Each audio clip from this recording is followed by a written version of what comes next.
Okay, ഞാൻ മെയിനായിട്ട് പറയാം ഈ ഒരു ഹൈപ്പോത്തസിസിനെ കുറിച്ചാണ്.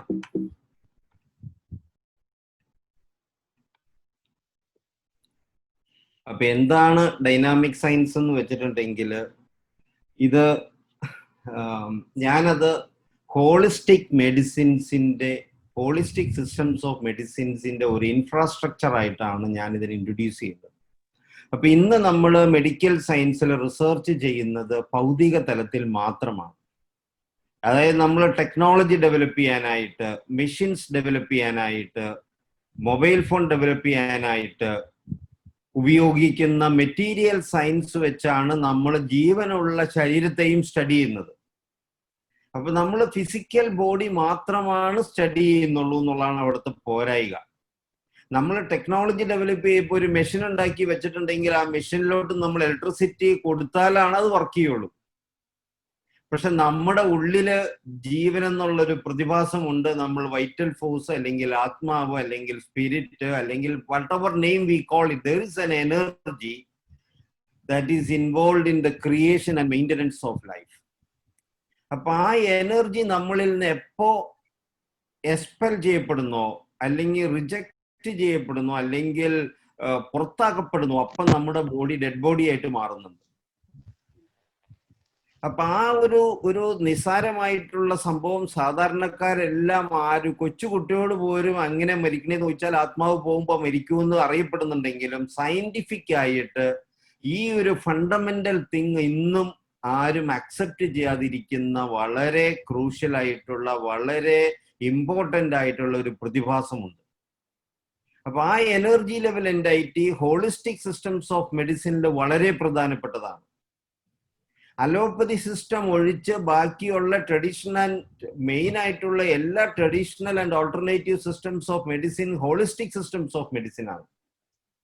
അപ്പൊ ഞാൻ ഡോക്ടറായി കഴിഞ്ഞ് ഫിലിപ്പീൻസിലെത്തി. ഫിലിപ്പീൻസിൽ ഹോമിയോപ്പതി ഇൻട്രൊഡ്യൂസ് ചെയ്യുന്നതിനൊക്കെ ഒരു ഓപ്പർച്യൂണിറ്റി വന്നു കഴിഞ്ഞപ്പോൾ ആളുകൾ എന്നോട് ചോദ്യങ്ങൾ ചോദിക്കാൻ തുടങ്ങി. അപ്പൊ അത് എന്നെ ഇതെങ്ങനെ പ്രവർത്തിക്കുന്നു എന്ന് ചിന്തിക്കാൻ പ്രേരിപ്പിച്ച ഒരു ഘടകമാണ്. ഇനി അതിനേക്കാളെല്ലാം ഉപരി എൻ്റെ ജീവിതത്തിന്റെ ഒരു അടിസ്ഥാന ലക്ഷ്യമെന്ന് പറയുന്നത് എൻ്റെ ജീവിതം ലോകത്തിന്റെ നന്മയായിട്ട് മാറണം എന്നുള്ള ഒരു ബേസിക് ഡിസയറാണ് എൻ്റെ ഉള്ളിലുള്ളത്. അപ്പൊ അത് ഞാൻ ചെറുപ്പം മുതൽ എൻ്റെ മനസ്സിൽ സൂക്ഷിക്കുന്ന ഒരു സ്വപ്നമാണ്. അപ്പൊ അത് ഞാൻ 10ാം ക്ലാസ്സിൽ പഠിക്കുമ്പോഴാണ് എങ്ങനെ എൻ്റെ ജീവിതം മനുഷ്യർക്ക് നന്മയുള്ളതാക്കി മാറ്റാം എന്നുള്ള ചിന്ത ഇങ്ങനെ സ്വപ്നം കണ്ടുകൊണ്ട് നടക്കുന്ന സമയത്താണ് ഈ 10ാം ക്ലാസ്സിൽ പഠിക്കുമ്പോൾ പത്രങ്ങളിലും ടി വിയിലൊക്കെ കാണുന്ന ക്യാൻസർ ലോകത്തെ ഗ്രസിച്ചുകൊണ്ടിരിക്കുകയാണ്, ഒരു പ്രതിവിധിയില്ല, അമേരിക്കൻ പ്രസിഡന്റ് ക്യാൻസറിനെതിരെ യുദ്ധം പ്രഖ്യാപിച്ചിരിക്കുകയാണ്, ഇത് ഒരു പ്രതിവിധിയും കിട്ടാതെ ഇങ്ങനെ മനുഷ്യരെ കൊന്നൊടുക്കിക്കൊണ്ടിരിക്കുകയാണെന്നൊക്കെ ഞാൻ ഇങ്ങനെ പത്രങ്ങളിലും മീഡിയകളിലൊക്കെ കേട്ട് കഴിഞ്ഞപ്പോൾ എൻ്റെ മനസ്സിൽ അന്ന് ഉദിച്ച ഒരു ആശയമാണ്, എൻ്റെ ജീവിതം അവസാനിക്കുന്നതിന് മുമ്പ് ക്യാൻസറിന് ഒരു പ്രതിവിധി കണ്ടെത്താൻ പറ്റിയാൽ എൻ്റെ ജീവിതം മനുഷ്യർക്ക് ഒരു പ്രയോജനപ്രദമായി മാറാൻ സാധിക്കും. അപ്പൊ അങ്ങനെ ഒരു ചിന്ത എൻ്റെ മനസ്സിൽ വന്നതിൽ നിന്നാണ് ഞാനതിങ്ങനെ കണ്ടുകൊണ്ടിരുന്നു. അതിനുശേഷം പിന്നെ പ്രീ ഡിഗ്രിക്ക് സെക്കൻഡ് ഗ്രൂപ്പ് എടുത്ത് പഠിച്ചെങ്കിലും ഞങ്ങൾ ഹോസ്റ്റലിലായിരുന്നു. എൻ്റെ റൂമിലുള്ള 3 പേരും അലോപ്പതി ഡോക്ടേഴ്സായി. എനിക്ക് മാത്രം അഡ്മിഷൻ കിട്ടിയില്ല. ഞാൻ പഠിച്ച് പാസ്സായ വർഷമാണ് എൻട്രൻസ് തുടങ്ങിയത്. അപ്പൊ അതുകൊണ്ട് അഡ്മിഷൻ കിട്ടിയില്ല. ഞാൻ ചെറിയൊരു ചരിത്രം പറയാണ് ഇതിന്റെ ഹിസ്റ്ററി ഒക്കെ, ഞാൻ പെട്ടെന്ന് നിർത്തിക്കോളാം. അപ്പോ അത് കഴിഞ്ഞിട്ട് അങ്ങനെ എല്ലാവരും മെഡിസിനൊക്കെ എടുത്ത് പഠിച്ചുകൊണ്ടിരുന്നപ്പോഴാണ് ഞാൻ BSc കെമിസ്ട്രി എടുത്ത് BScയും കഴിഞ്ഞപ്പോഴാണ് വീണ്ടും എൻ്റെ പഴയ സ്വപ്നം മനസ്സിലോട്ട് കടന്നു വരികയും അങ്ങനെ ഞാൻ വീണ്ടും എൻ്റെ ഫാദറിന്റെ അടുത്ത് എനിക്ക് ഡോക്ടറാകാൻ തന്നെ പോണോന്ന് പറയുകയും പുള്ളി അതിന് സമ്മതിക്കുകയും വീണ്ടും ഞാൻ ഒരു വർഷം BSc കഴിഞ്ഞിട്ട് ഒരു വർഷം എടുത്ത് എൻട്രൻസ് പഠിച്ചാണ് ഞാൻ അഡ്മിഷൻ എടുക്കുന്നത്.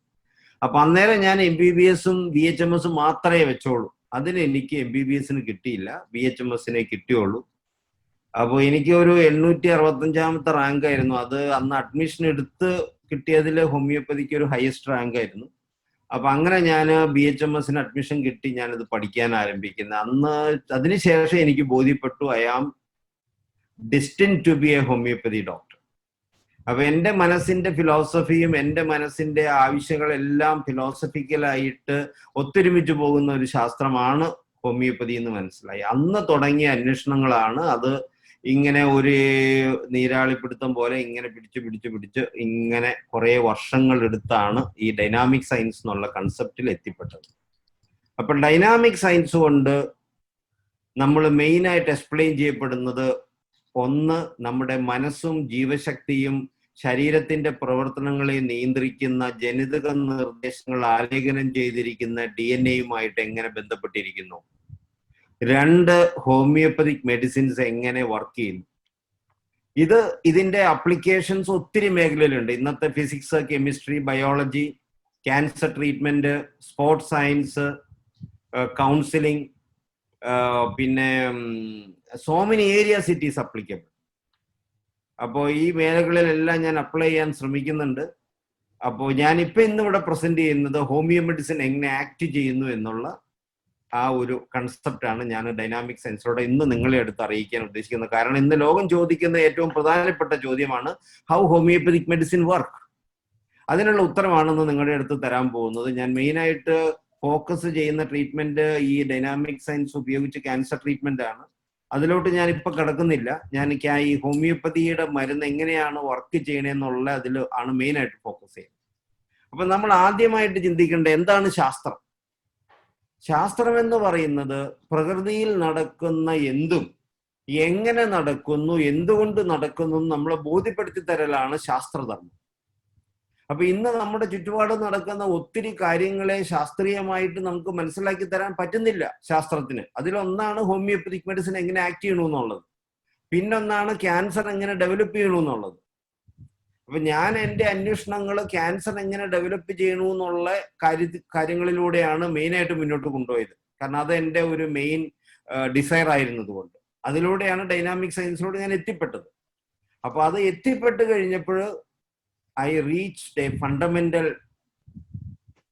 concept that is involved in so many areas. അപ്പൊ അതിലോട്ടാണ് ഞാൻ എത്തുന്നത്. അപ്പോൾ ശാസ്ത്രം എന്ന് പറയുന്നത് എന്തുകൊണ്ട് എങ്ങനെ കാര്യങ്ങൾ ലോകത്ത് നടക്കുന്നു എന്നുള്ളത് ബോധ്യപ്പെടുത്തരാൻ വേണ്ടിയുള്ളതാണ് ശാസ്ത്രം.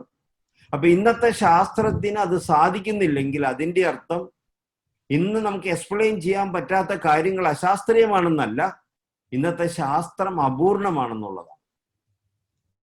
അപ്പൊ ആ അപൂർണതയിൽ നിന്നും പൂർണ്ണതയിലോട്ട് ശാസ്ത്രത്തെ എത്തിക്കുന്നതിനുള്ള ഒരു എളിയ ശ്രമമാണ് ഡൈനാമിക് സയൻസിന്റെ ഇൻട്രൊഡക്ഷൻ ആയിട്ട് ഞാൻ കാണുന്നത്. അപ്പൊ ഡൈനാമിക് സയൻസിലൂടെ ഇന്ന് എക്സ്പ്ലെയിൻ ചെയ്യാൻ പറ്റാത്ത ഒത്തിരി കാര്യങ്ങൾ നമുക്ക് എക്സ്പ്ലെയിൻ ചെയ്യാൻ പറ്റുന്നുണ്ട്. അപ്പോൾ എങ്ങനെയാണ് ശാസ്ത്ര പുരോഗതി ഉണ്ടാകുന്നത്? ശാസ്ത്ര പുരോഗതി എപ്പോഴും ഉണ്ടാകുന്നത് ചോദ്യങ്ങൾക്ക് ഉത്തരം കണ്ടെത്തിയും ഉത്തരങ്ങൾക്ക് ചോദ്യങ്ങൾ ചോദിച്ചുമാണ്. അപ്പൊ എൻ്റെ മനസ്സിലൂടെ വർഷങ്ങളായിട്ട് നടന്നുകൊണ്ടിരിക്കുന്ന ചോദ്യോത്തരങ്ങളുടെ ശൃംഖലയിൽ നിന്നാണ് ഈ ഡൈനാമിക് സയൻസ് എന്നുള്ള കൺസെപ്റ്റ് ഡെവലപ്പ് ചെയ്തു വന്നത്. അപ്പോൾ ഞാനിവിടെ ഇന്ന് മെയിനായിട്ട് എക്സ്പ്ലെയിൻ ചെയ്യാൻ പോകുന്നത് ഈ മനസ്സും ജീവശക്തിയും DNA-യുമായിട്ട് എങ്ങനെയാണ് ബന്ധപ്പെട്ടിരിക്കുന്നത്, how matter and energy are interconnected. ഇപ്പൊ നമ്മളൊരു കടലാസ് എടുത്ത് കത്തിക്കുകയാണ്, നമ്മളൊരു പേപ്പർ കഷ്ണം എടുത്ത് കത്തിക്കുകയാണ്. ഇപ്പൊ നമ്മൾ ആറ്റോമിക് തിയറി എടുത്ത് നമ്മൾ പറയും ഈ പേപ്പറിന്റെ അകത്ത് ആറ്റംസും മോളിക്യൂൾസും ഉണ്ടെന്ന് പറയും. അപ്പൊ ഇത് റിലീസ് ചെയ്യുമ്പോൾ ആറ്റംസ്, മോളിക്യൂൾസ് അല്ലെങ്കിൽ ഇലക്ട്രോൺസ്, പ്രോട്ടോൺസ്, ന്യൂട്രോൺസ് ഒക്കെയാണ് റിലീസ് ചെയ്യേണ്ടത്. പക്ഷെ നമുക്ക് റിലീസ്ഡ് ആകുന്ന കൂട്ടത്തിൽ ലൈറ്റും ഹീറ്റും വരുന്നുണ്ട്. ഈ ലൈറ്റും ഹീറ്റും ഇലക്ട്രോണും അല്ല, പ്രോട്ടോണും അല്ല, ന്യൂട്രോണും അല്ല, ആറ്റവും അല്ല, മോളിക്യൂളും അല്ല. It is an energy vibrational ഫ്രീക്വൻസിയാണ്. അപ്പൊ ഈ എനർജി വൈബ്രേഷണൽ ഫ്രീക്വൻസി എങ്ങനെ ഉണ്ടായി? അത് സത്യം പറഞ്ഞ ആറ്റോമിക് തിയറി കറക്റ്റായിട്ട് എക്സ്പ്ലെയിൻ ചെയ്യുന്നില്ല. പിന്നെ എഴച്ചു കെട്ടിയ മുഴച്ചിരിക്കും എന്നുള്ള രീതിയിൽ എന്തൊക്കെയോ പറഞ്ഞ് എന്തൊക്കെയോ എക്സ്പ്ലനേഷൻസ് പലരും പല രീതിയിൽ നടക്കുന്നുണ്ട്. ഇങ്ങനെ കുറെ ചോദ്യങ്ങൾക്ക് ഉത്തരം കിട്ടാതെ വന്നപ്പോഴാണ് ആറ്റോമിക് തിയറി എന്നുള്ള കൺസെപ്റ്റിൽ നിന്ന് മാറി ക്വാണ്ടം തിയറി ഡെവലപ്പ് ചെയ്തത്. അപ്പൊ quantum theory is the latest introduction. അപ്പൊ ക്വാണ്ടം തിയറി എന്നുള്ള കൺസെപ്റ്റ് ഇൻട്രൊഡ്യൂസ് ചെയ്തെങ്കിലും അതിന് വലിയ ഡെവലപ്മെന്റ് ഒന്നും വന്നിട്ടില്ല. അത് ഇപ്പോഴും കൺസെപ്റ്റ് ആയിട്ട് തന്നെ ഇരിക്കുകയാണ്. അപ്പൊ I am taking hold of quantum theory and bringing new ideas to quantum theory to further science in general and medical science in particular. Help us explain and understand so many things which fails to understand and explain. ഇനിയിപ്പോ നമ്മുടെ homoeopathic മെഡിസിൻസിൽ nano particles ആണെന്ന് പറയുന്നു. ഈ nano particles ആണെന്ന് ഇനിയും confirm ചെയ്യുന്നുണ്ട്. ഈ nano particles ആണെങ്കിൽ തന്നെ ഈ നാനോ പാർട്ടിക്കിൾസ് എങ്ങനെയാണ് വൈറ്റൽ ഫോഴ്സുമായിട്ട് ഇന്ററാക്ഷൻ നടത്തുന്നത്, ആ വൈറ്റൽ ഫോഴ്സിന്റെ ലെവലിലോട്ട് അതിനെ ഇന്ററാക്ഷൻ എങ്ങനെ നടത്താൻ സാധിക്കുന്നു തുടങ്ങിയ ചോദ്യങ്ങൾക്ക് ഉത്തരം കണ്ടെത്തേണ്ടതുണ്ട്. അപ്പൊ ഞാൻ ഡൈനാമിക് സയൻസിലുള്ള അതൊക്കെ ഉത്തരം കണ്ടെത്താനുള്ള എളിയ ശ്രമമാണ് നിങ്ങളുടെ മുന്നിൽ പ്രസന്റ് ചെയ്യാൻ പോകുന്നത്. പിന്നെ what is acting curatively in homoeopathic medicines and how homoeopathic medicines work, ഇത്രയാണ് ഞാൻ ഇന്ന് പ്രസന്റ് ചെയ്യാൻ ഉദ്ദേശിക്കുന്നത്. അപ്പൊ first thing, evolution of dynamic science and dynamic scientific approach. അപ്പൊ ഈ ഡൈനാമിക് സയൻസ് എന്നുള്ള കൺസെപ്റ്റ് എങ്ങനെയാണ് ഡെവലപ്പ് ചെയ്തത്? അപ്പൊ ഇവിടെ സിംബോളിക് ആയിട്ട് ഒരു കണ്ണിന്റെ കൃഷ്ണമണിയുടെ ഉള്ളിലൂടെ എത്തി നോക്കുന്ന ഒരു സ്ത്രീയുടെ പടമാണ് കാണിച്ചിരിക്കുന്നത്. അതായത് ഇന്നുള്ള ശാസ്ത്രത്തിന്റെ ഉള്ളിലോട്ടുള്ള ഒരു എത്തിനോട്ടമാണ്. അതിലൂടെ ഇന്ന് അറിയാത്ത കുറെ സത്യങ്ങള് നമ്മൾ വെളിയിൽ കൊണ്ടുവരികയാണ്. അപ്പോൾ dynamic science is developed by the inductive logical analysis of cancer. അപ്പൊ ക്യാൻസർ എന്ന ഉത്തരം കിട്ടാത്ത ചോദ്യത്തിനുള്ള ഉത്തരം കണ്ടെത്താനുള്ള അന്വേഷണങ്ങളാണ് ഡൈനാമിക് സയൻസ് എന്നുള്ള കൺസെപ്റ്റിൽ എന്നെ കൊണ്ട് എത്തിച്ചത്. അപ്പൊ ആദ്യത്തെ ചോദ്യം, വാട്ട് ഈസ് ക്യാൻസർ? അതിനുള്ള ഉത്തരം, cancer is an abnormal fast multiplication of cells. Very simple, we all know that. Next question, what or who decide the rate of multiplication of cells? Simple biology. It is decided by the genetic information present in the chromosomes in the nucleus of the cells. നമ്മുടെ ഓരോ കോശത്തിന്റെയും ഉള്ളിലുള്ള ന്യൂക്ലിയസിനകത്തുള്ള 46 ക്രോമസോമുകളിൽ അടങ്ങിയിരിക്കുന്ന ജനിതക നിർദ്ദേശങ്ങളിലാണ് നമ്മുടെ ഈ സെൽസിന്റെ multiplication തുടങ്ങി നമ്മുടെ ഈ മൊത്തം ശരീരം എങ്ങനെ ഫങ്ഷൻ ചെയ്യണമെന്നുള്ള മൊത്തം പ്രതിഭാസങ്ങൾ ആലേഖനം ചെയ്തിരിക്കുന്നത്. അപ്പൊ ഇങ്ങനെയാണെങ്കിൽ ഈ ക്രോമസോം എന്ന് പറഞ്ഞാൽ എന്താണ്? ക്രോമസോമുകളിൽ എന്ന് പറഞ്ഞാല് കിലോമീറ്റേഴ്സ് നീണ്ടിരിക്കുന്ന DNA segments coil together and compress together to form the chromosome. അപ്പൊ ഇതാണ് ക്രോമസോം. അപ്പൊ ഈ ക്രോമസോമുകൾ നമ്മൾ വലിച്ചു നീട്ടിയെടുത്തിട്ടുണ്ടെങ്കിൽ നമുക്ക് ഫൈനലായിട്ട് കിട്ടുന്നത് DNA ആണ്. കിലോമീറ്റേഴ്സ് നീണ്ടായി ശരിക്കും പറഞ്ഞാൽ നമ്മുടെ ജനിതക നിർദ്ദേശങ്ങൾ ഈ DNA-യിലാണ് ആലേഖനം ചെയ്തിരിക്കുന്നത്. ഇനി എന്താണ് DNA? What is DNA? അപ്പൊ ഇതിന്റെ എക്സ്ട്രീം റൈറ്റിൽ കാണുന്ന പടം എന്ന് പറഞ്ഞ ഒരു double helix structure Watson and Crick introduce ചെയ്യുന്ന ബ്രോഡ് ആയിട്ടുള്ള ഒരു പിക്ചറാണ്. എക്സ്ട്രീം ലെഫ്റ്റ് കാണുന്ന കുറച്ചുകൂടെ ബ്രോഡ് ആയിട്ടുള്ള ഒരു പിക്ചറാണ്. നടുക്ക് കാണുന്ന ഒരു very enlarged view of the DNA ആണ്. അപ്പൊ അതിൻ്റെ അകത്ത് നമുക്ക് കാണാം ഈ നമ്മുടെ DNA-ക്കകത്ത് നമ്മുടെ ജനിതക നിർദ്ദേശങ്ങൾ ആലേഖനം ചെയ്തിരിക്കുന്നത് 4 ന്യൂക്ലിക് ആസിഡ്സിന്റെ സീക്വൻഷ്യൽ അറേഞ്ച്മെന്റ് വെച്ചാണ്. അഡിനിൻ,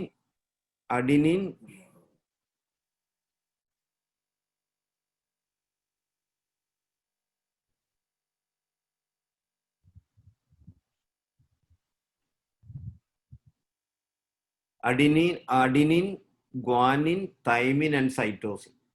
ഈ 4 ന്യൂക്ലിക് ആസിഡുകൾ ഒരു പ്രത്യേക സീക്വൻഷ്യൽ ഓർഡറിൽ അറേഞ്ച് ചെയ്യുമ്പോഴാണ് ആ അറേഞ്ച്മെന്റ് ആണ് നമ്മുടെ ജനിതക നിർദ്ദേശങ്ങൾ തീരുമാനിക്കുന്നത്. അപ്പൊ നമ്മൾ ജീൻ എന്ന് പറഞ്ഞ മറ്റൊരു പേരോടെ കേട്ടിട്ടുണ്ട്. Gene is nothing but a segment of DNA which carries a specific sequential order which is capable of performing a specific function is called a gene.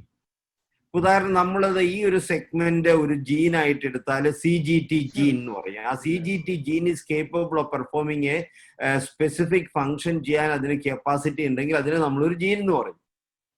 ഇനി മ്യൂട്ടേഷൻ എന്ന് പറയുന്നത് ഈ അറേഞ്ച്മെന്റിൽ പെർമനന്റ് ആയിട്ട് ഒരു മാറ്റം വരുവാണെങ്കിൽ ആ മാറ്റത്തെയാണ് നമ്മൾ മ്യൂട്ടേഷൻ എന്ന് പറയുന്നത്. ഇന്ന് 2 തരം ജനിതക മാറ്റങ്ങൾ അല്ലെങ്കിൽ DNA എക്സ്പ്രഷൻ 2 തരത്തിലുള്ളതായിട്ട് പറയുന്നുണ്ട്. One is mutation, second one is epigenetic change. ഇനി എപ്പിജനറ്റിക് ചേഞ്ചിന്റെ അകത്ത് ഈ സീക്വൻഷ്യൽ ഓർഡർ അതേപോലെ തന്നെ ഇരിക്കും. പക്ഷെ അതിന്റെ ജനറ്റിക് എക്സ്പ്രഷൻ, അതിന്റെ കേപ്പബിലിറ്റി, അതിന്റെ ഫങ്ഷണൽ എബിലിറ്റി മാറിയിരിക്കും.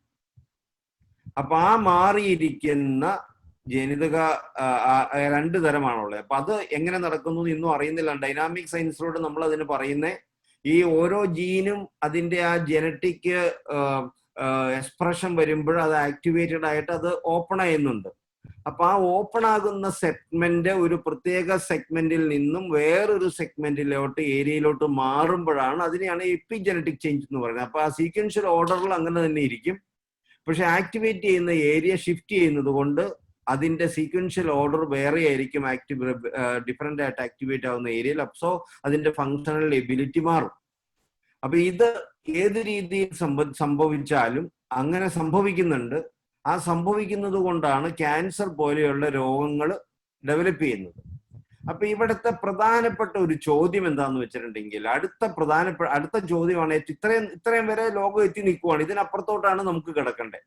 അപ്പൊ ഇതിന്റെ പ്രധാനപ്പെട്ട ചോദ്യം, ഈ ഒരു സീക്വൻഷ്യൽ ഓർഡർ ആണ് എല്ലാം തീരുമാനിക്കുന്നതെങ്കിൽ ഈ ന്യൂക്ലിക് ആസിഡുകളോട് ഓരോ വ്യക്തിയിലും ഇന്ന ഓർഡറിൽ പോയി ഇരിക്കണം എന്ന് ആരാണ് നിർദ്ദേശം കൊടുക്കുന്നത്? അങ്ങനെ നിർദ്ദേശം കൊടുക്കുന്നതുകൊണ്ടാണല്ലോ ഓരോ വ്യക്തിയിലും ഇത് ഓരോ ഓർഡറിൽ വന്നിരിക്കുന്നത്. നമ്മൾ ഓരോ വ്യക്തിയും പ്രത്യേകമായിട്ടുള്ള ഡിഫറൻസസില്, എക്സ്പ്രഷനിലും, ഫിസിക്കൽ ലെവലിലും, ഫങ്ഷണൽ ലെവലിലും എല്ലാം വ്യത്യസ്തമായിട്ടിരിക്കുന്നത്. അപ്പൊ ഏതോ ഒരു ശക്തി ഈ ഓർഡറിനെ നിയന്ത്രിക്കുന്നുണ്ട്. ആ നിയന്ത്രണം വെച്ചാണ് ഈ ഓർഡറിൽ ഇത് അവിടെ വ്യവസ്ഥാപിതമായിട്ട് വന്നിരിക്കുന്നത്. ആരാണ് ഈ ന്യൂക്ലിക് ആസിഡ്സിന്റെ സീക്വൻഷ്യൽ ഓർഡറിനെ നിയന്ത്രിച്ച് ഇന്ന ഓർഡറിൽ ഓരോ വ്യക്തിയിലും കൊണ്ട് ഇരുത്തുന്നത്? അതാണ് എന്റെ അടുത്ത ചോദ്യം.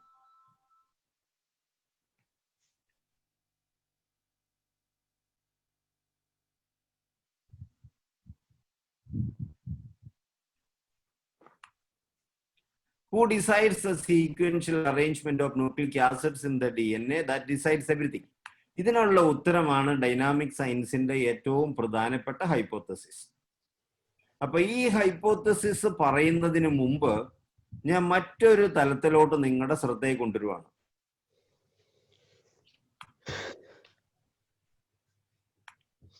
What is the difference between a living body and dead body? Or how we die? Or what happens during death? നമ്മുടെ മരണം എന്നുള്ള പ്രതിഭാസത്തെ നമ്മൾ മൂന്നായിട്ട് തിരിക്കുകയാണ്: before death, during death and after death. അങ്ങനെ മൂന്നായിട്ട് തിരിക്കുകയാണെങ്കിൽ ആ മരിക്കുന്ന സമയത്ത് എന്ത് നടക്കുമ്പോഴാണ് ആ ജീവനുള്ള ജീവി മരണപ്പെട്ട ഡെഡ് ബോഡി ആയിട്ട് മാറുന്നത്? എന്തോ സംഭവിക്കുന്നുണ്ട് ആ മരിക്കുന്ന സമയത്ത്. ഇപ്പൊ ഭൗതിക തലത്തിൽ നമ്മൾ നോക്കുവാണെങ്കിൽ ജീവനുള്ള ശരീരത്തിലുള്ള എല്ലാ ഭൗതിക ഘടകങ്ങളും അതുപോലെ തന്നെ ഡെഡ് ബോഡിയിലുണ്ട്. ഭൗതിക തലത്തിൽ നമ്മൾ ഒന്നും മാറ്റിയിട്ടില്ല. പക്ഷെ എന്തോ ആ മരിക്കുന്ന സമയത്ത് സംഭവിച്ചതാണ് ആ ജീവനുള്ള ശരീരത്തെ ഡെഡ് ബോഡിയാക്കി മാറ്റിയത്. ഇപ്പൊ നമ്മൾ ക്രിട്ടിക്കലായിട്ടുള്ള ഒരു രോഗിയെ നമ്മൾ ഹോസ്പിറ്റലിൽ കൊണ്ടുചെന്നാൽ അവർ ICUവിൽ കയറ്റിയിട്ട് ചെറിയ മെറ്റൽ പീസസ് വയറ് വഴി കണക്ട് ചെയ്ത് നമ്മുടെ ബോഡിയുടെ പ്രധാനപ്പെട്ട പോയിന്റ്സിലൊക്കെ ഒട്ടിച്ചു വെച്ചിട്ട് ഒരു പ്രോസസ്സറിലൂടെ കിടത്ത് വെട്ടി ഒരു മോണിറ്ററിൽ ഒരു വേവ് മോണിറ്റർ ചെയ്തുകൊണ്ടിരിക്കും. എപ്പോ വരെ ഈ മോണിറ്ററിൽ ആ വേവ് ഉണ്ടോ അപ്പൊ വരെ ആ രോഗി ജീവിച്ചിരിപ്പുണ്ടെന്നും എപ്പോ ആ വേവ് ഒരു ഫ്ലാറ്റ് ലൈൻ ആകുന്നോ അപ്പൊ ആ രോഗി മരിച്ചു എന്നും ഡോക്ടർമാരും നഴ്സുമാരും നമ്മളെല്ലാം മനസ്സിലാക്കാൻ വളരെ എളുപ്പമായിട്ട് ചെയ്യുന്നുണ്ട്, ശ്രദ്ധിക്കുന്നുണ്ട്. ലോകം മൊത്തമുള്ള എല്ലാ ഹൈടെക് ആശുപത്രിയിലുള്ള സംഗതിയാണ്. What is this wave and what it represents? അത് വളരെ പ്രധാനപ്പെട്ട ഒരു ചോദ്യമാണ് നമ്മൾ മനസ്സിലാക്കിയിരിക്കേണ്ടത്. In my hypothesis, it represents the vital force that creates and maintains the living phenomena within us. എപ്പോ ആ വൈറ്റൽ ഫോഴ്സ് നമ്മുടെ ശരീരത്തിൽ നിന്ന് ലെഫ്റ്റ് ആകുന്നോ, എപ്പോ നമ്മുടെ ശരീരത്തിൽ നിന്ന് ഡിസ്ചാർജഡ് ആകുന്നോ, എക്സ്പെൽ ആക്കപ്പെടുന്നോ, റിജക്റ്റഡ് ആക്കപ്പെടുന്നോ, അപ്പോ ആ ബോഡി ഡെഡ് ബോഡി ആയിട്ട് മാറുന്നു. അപ്പോ ഇത്രയും കാര്യങ്ങളെ മനസ്സിലാക്കിക്കൊണ്ട് ഞാൻ അടുത്ത ഇതിലോട്ട് പോവാണ്. സോ അപ്പൊ നമ്മള് ഇത് ഒരു സിമ്പിൾ എക്സ്പെരിമെന്റിലൂടെയാണ് നമ്മളത് മറ്റു ലോകത്തോട് പറയുന്നത്. നമ്മുടെ ജീവൻ നിലനിർത്തുന്ന മെയിൻ ആയിട്ടുള്ള 2 ഓർഗൻസ് ആണ് ബ്രെയിനും ഹാർട്ടും. അപ്പൊ നമ്മൾ ഒരു ലിവിങ് ബോഡിയിലും ഡെഡ് ബോഡിയിലും ബ്രെയിനെയും ഹാർട്ടിനെയും നമ്മൾ EEGയും ECGയും ഉപയോഗിച്ച് സ്റ്റഡി ചെയ്യുമ്പോൾ നമുക്ക് കാണാൻ പറ്റും EEGയും ECGയും ലിവിങ് ബോഡിയിൽ പോസിറ്റീവ് ആണ്, ഡെഡ് ബോഡിയിൽ നെഗറ്റീവ് ആണ്. So it clearly gives different, there is energy in the living body and the dead body. So what is an energy? എന്താണ് ഈ എനർജി? ഒരു എനർജിയെ മറ്റൊരു എനർജിയിൽ നിന്നും എങ്ങനെ നമുക്ക് ഡിസ്റ്റിങ്ക്വിഷ് ചെയ്യാൻ, ഡിഫറൻഷിയേറ്റ് ചെയ്യാൻ പറ്റും? അപ്പൊ ഇന്നത്തെ ഫിസിക്സിന്റെ തിയറി പ്രകാരം ഒരു എനർജിയെ മറ്റൊരു എനർജിയിൽ നിന്ന് ഡിഫറൻഷിയേറ്റ് ചെയ്യിക്കുന്ന 3 ഘടകങ്ങളാണുള്ളത്, 3 പാരാമീറ്റേഴ്സ് ആണുള്ളത്. അതിന് frequency, wavelength and amplitude നമ്മൾ ഫിസിക്സിൽ പറയും. വേവ് ലെങ്ത് എന്ന് വെച്ചാൽ ഒരു വേവിന്റെ ലെങ്ത് ആണ്, ഇവിടം മുതൽ ഇവിടം വരെയുള്ള ലെങ്ത് ആണ്. ആംപ്ലിറ്റ്യൂഡ് എന്ന് വെച്ചിട്ടുണ്ടെങ്കിൽ ഇതിന്റെ വെർട്ടിക്കൽ ഹൈറ്റ് ആണ്. സെൻട്രലിൽ നിന്ന് ഒരു വേവ് മൂവ് ചെയ്യുമ്പോൾ അതിന്റെ വെർട്ടിക്കൽ ആയിട്ടുള്ള ഹൈറ്റ് ആണ് വേവ് ആംപ്ലിറ്റ്യൂഡ് എന്ന് പറയുന്നത്. ഫ്രീക്വൻസി എന്ന് പറഞ്ഞാൽ number of waves produced in 1 second. അപ്പൊ ഓരോ എനർജിക്കും ഓരോ യുണീക്ക് ആയിട്ടുള്ള frequency, wavelength and amplitude ഉണ്ട്. ആ ഡിഫറൻസസ് ആണ് ഓരോ എനർജിയെയും മറ്റൊരു എനർജിയിൽ നിന്ന് വ്യത്യസ്തമാക്കുന്നത്. അതുകൊണ്ടാണ് ഡിഫറെന്റ് TV സ്റ്റേഷൻസും ഡിഫറെന്റ് റേഡിയോ സ്റ്റേഷൻസും ഡിഫറെന്റ് മൊബൈൽ ഫോൺസ് എല്ലാം ആ ഡിഫറെന്റ് ഫ്രീക്വൻസിയിൽ ബ്രോഡ്കാസ്റ്റ് ചെയ്യുന്നതിന് സാധിക്കുന്നതുകൊണ്ടാണ് ആ ഫ്രീക്വൻസി ട്യൂൺ ചെയ്തെടുത്ത് നമുക്ക് ഒരു നമ്പറിലോട്ട് വിളിക്കുമ്പോൾ ആ നമ്പറിൽ നമുക്ക് എത്തിപ്പെടാൻ പറ്റുന്ന മൊബൈൽ ഫോണിന്റെ അകത്ത് ഓരോ TV ചാനലും റേഡിയോ ചാനലും ആ ഫ്രീക്വൻസി ട്യൂൺ ചെയ്തെടുത്താണ് നമ്മൾ ആ ചാനൽ നമ്മൾ കണ്ടുകൊണ്ടിരിക്കുന്നത്. ഇതുപോലെ തന്നെ നമ്മുടെ ശരീരത്തിലും ഒരു എനർജി ഫ്രീക്വൻസി ഉണ്ട്. നമ്മൾ അതിനെ വൈറ്റൽ ഫോഴ്സ് എന്ന് ഹോമിയോപ്പതി പറയുന്നു. സാധാരണക്കാർ അതിനെ ആത്മാവെന്ന് വിളിക്കുന്നു, സോൾ എന്ന് വിളിക്കുന്നു, സ്പിരിറ്റ് എന്ന് വിളിക്കുന്നു. What ever name we call, there is an energy level and type. അപ്പം നിശ്ചയമായിട്ടും ആ എനർജിക്കും ഒരു പർട്ടിക്കുലർ ഫ്രീക്വൻസിയും വേവ് ലെങ്ത്തും ആംപ്ലിറ്റ്യൂഡും ഉണ്ടായിരിക്കണം. ഇന്നത്തെ ശാസ്ത്രം നമ്മുടെ ജീവശക്തിയുടെ ഈ frequency, wavelength and amplitude measure ചെയ്ത് നമുക്ക് കൃത്യമായിട്ടുള്ള അളവ് തരുന്നതിന് ഡെവലപ്പ് ചെയ്തിട്ടില്ല എന്നുള്ളൊരു പരിമിതി ഉണ്ടെന്നുള്ള സത്യമാണ്. അത് എഗ്രി ചെയ്യുന്നു. ഇന്നത്തെ ടെക്നോളജി ഈ ഫ്രീക്വൻസി വേവ്, ഹ്യൂമൻ വൈറ്റൽ ഫോഴ്സിന്റെ frequency, wavelength and amplitude measure ചെയ്യാൻ വളർന്നിട്ടില്ല. അത് സത്യമാണ്. ഇന്നത്തെ ടെക്നോളജി വളർന്നിട്ടില്ല എന്നുള്ളത് കൊണ്ട് ഈ വൈറ്റൽ ഫോഴ്സ് ഇല്ല എന്നോ, അങ്ങനെ എനർജി ലെവലിൽ എൻറ്റൈറ്റി ഇല്ല എന്നോ, അതിന് frequency, wavelength and amplitude ഇല്ല എന്നോ നമുക്ക് പറയാൻ പറ്റത്തില്ല. അപ്പൊ ഇത്രയും കാര്യങ്ങളെ മനസ്സിലാക്കിക്കൊണ്ട് ഞാൻ വൈറ്റൽ ഫോഴ്സ്, നമ്മുടെ ഡൈനാമിക് സയൻസിന്റെ ഫസ്റ്റ് ഹൈപ്പോത്തസിസ് പ്രസന്റ് ചെയ്യാണ്. ഈ ഫസ്റ്റ് ഹൈപ്പോത്തസിസ് നമ്മുടെ DNA-യും വൈറ്റൽ ഫോഴ്സിനെയും തമ്മിലാണ് ലിങ്ക് ചെയ്യുന്നത്, കണക്ട് ചെയ്യുന്നത്. ആ ലിങ്ക് ചെയ്യുന്ന ഹൈപ്പോത്തസിസ് പറയണേക്ക് മുമ്പായിട്ട് വാട്സൺ ആൻഡ് ക്രിക്ക് ഇൻട്രൊഡ്യൂസ് ചെയ്ത ഈ DNA-യുടെ ഈ സ്ട്രക്ചർ ഒന്ന് നോക്കിയ, it appears like a wave like appearance similar to the wave like appearance of the energy or the vital force. Incidental ഒരു സിമിലാരിറ്റി നമുക്ക് കാണാൻ പറ്റും. വാട്സൺ ആൻഡ് ക്രിക്ക് DNA എനർജിയുമായിട്ട് ഒരിക്കലും കണക്ട് ചെയ്യുന്നില്ല. അവര് DNA-യുടെ ഫങ്ഷൻസ് സ്റ്റഡി ചെയ്ത് അതിന് പ്രൊപ്പോർഷണലായിട്ട് ഒരു സ്ട്രക്ചർ ഡെവലപ്പ് ചെയ്തപ്പോ ഇൻസിഡന്റൽ ആയിട്ട് ഈ ഡബിൾ ഹെലിക്സ് എന്ന് പറഞ്ഞ് വളഞ്ഞു വിരിഞ്ഞിരിക്കുന്ന ഒരു സ്ട്രക്ചർ അവർ ഡെവലപ്പ് ചെയ്ത് കൊണ്ടുവന്നു. അതിന് ഒരു മൾട്ടി ഡൈമെൻഷണൽ മൂവ്മെന്റ് പോസിബിലിറ്റി ഉള്ള ഒരു എനർജി ആയിട്ട് അല്ലെങ്കിൽ ഒരു വൈബ്രേഷണൽ പോസിബിലിറ്റി ആയിട്ട് കണക്ഷൻ ഉണ്ടെന്ന് നമുക്ക് കാണാൻ പറ്റും. അപ്പൊ അതിന്റെ ഹൈപ്പോത്തസിസ് ആണ് ഞാൻ പ്രസന്റ് ചെയ്യുന്നത്. ആ ഹൈപ്പോത്തസിസ് ഇതാണ്. അപ്പൊ ഇത് DNA-യും വൈറ്റൽ ഫോഴ്സുമായിട്ടുള്ള കണക്ഷൻ ആണ്. അപ്പൊ the new hypothesis of dynamic science states that the sequential arrangement of nucleic acids in the DNA is nothing but a physical proportionate expression of the frequency, wavelength and amplitude of the vital force that create and maintains the living phenomena in that particular organism. അപ്പൊ ഓരോ ജീവിയിലും ജീവിതം നിലനിർത്തി ജീവിപ്പിച്ചുകൊണ്ട് പോകുന്ന ജീവശക്തിയുടെ frequency, wavelength and ആംപ്ലിറ്റ്യൂഡിന് ആനുപാതികമായിട്ടായിരിക്കും ആ വ്യക്തിയുടെ DNA-യിൽ അടങ്ങിയിരിക്കുന്ന nucleic ആസിഡ്സിന്റെ arrangement തീരുമാനിക്കപ്പെടുന്നത് എന്നുള്ളതാണ് എൻ്റെ ഒരു പ്രധാനപ്പെട്ട ഹൈപ്പോത്തസിസ്.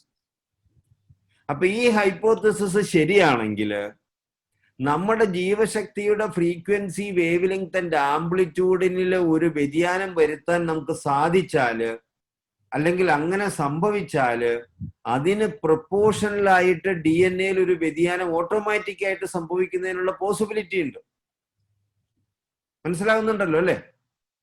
മനസ്സിലാകുന്നില്ലേ? വളരെ ക്ലിയർ ആണ് സർ.